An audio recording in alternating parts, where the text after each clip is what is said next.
ప్రజాస్వామ్య సభకు నాయకుడు ముఖ్యమంత్రి అయితే సభ మొత్తానికి అధిపతి స్పీకర్ అని మంత్రి పొన్నం ప్రభాకర్ తెలిపారు.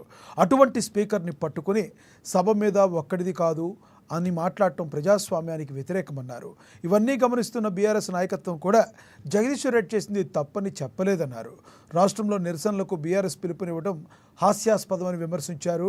ప్రజాస్వామ్య విలువలను కాపాడటానికి కనీసం జ్ఞానమైన బీఆర్ఎస్ పార్టీకి రావాలని పేర్కొన్నారు.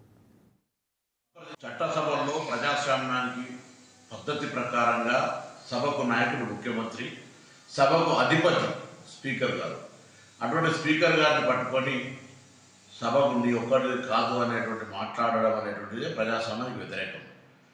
గౌరవ స్పీకర్ గారు మళ్ళీ అవకాశం ఇచ్చింది పొరపాటు అంటే కూడా అవును నీది కాదు అని మాట్లాడుతూ మళ్ళీ కనీసం నన్ను సంప్రదించలే, నన్ను కనీసం నాకు అవకాశం కూడా చెప్పుకోవడానికి అనే మాట మాట్లాడుతూ ఇవన్నీ గమనిస్తున్న పార్టీ నాయకత్వం టీఆర్ఎస్ పార్టీ కూడా ఇది జగదీశ్వర్ రెడ్డి గారు చేసింది తప్పు, స్పీకర్ గారిని సభను ఈ విధంగా మాట్లాడడం మంచిది కాదు అని చెప్తారని అనుకుంటే అది దానికి నిరసనగా నిన్న ధర్నా చేయడం, ఇవాళ నియోజకవర్గాల్లో ప్రజాస్వామ్యానికి వ్యతిరేకంగా ప్రవర్తించడం వల్లే మళ్ళీ నిరసన చెప్తున్నారంటే ఇది పూర్తిగా హాస్యాస్పదం.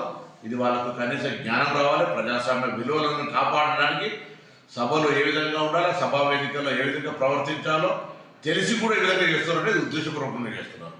ఇది ప్రజలు గమనించాలని కోరుతాను. సభలకు కొన్ని సాంప్రదాయాలు పద్ధతులు ఉంటాయి. ఉదాహరణకు అబద్ధం అని అనడానికి కూడా వీల్లేదు.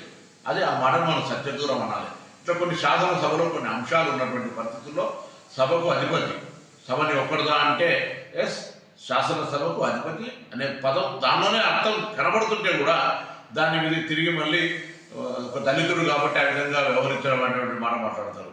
ఇదే టీఆర్ఎస్ నాయకత్వం అడుగుతా ఉన్న గతంలో చిన్న శాసన మండలి చైర్మన్కి సంబంధించిన అంశం మీద ఏదో కాగితం పారేసారని చెప్పి మీరు ఇద్దరు సభ్యులను మొత్తం సభ నుంచి కంప్లీట్గా తొలగించినారు, బర్తరఫ్ చేశారు. ఇది మర్చిపోయారు ప్రజాస్వామ్యంలో. అందుకే మళ్ళీ చెప్తా ఉన్నా, ఇటువంటి మాటలు వద్దు. ఇటువంటి నిరసనలు ప్రజాస్వామ్యానికి మంచిది కాదు. టీఆర్ఎస్ పార్టీ నాయకత్వం గమనించారు.